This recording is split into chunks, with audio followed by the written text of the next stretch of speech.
ময়না কোন বিধাতাই সাজিলে তোমাৰ পদুম চকুতি চমক নীলা বিজুলীৰে গোলাপ কোমল পাহিতি সেই চমকৰ ভমক লাগি দোষী মৰে মন্ত্ৰী মইনা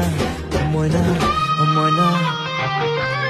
মইনা কোন বিধাতাই সাজিলে তোমাৰ পদুম চকুতি মইনা কোন বিধাতাই সাজিলে তোমাৰ পদুম চকুতি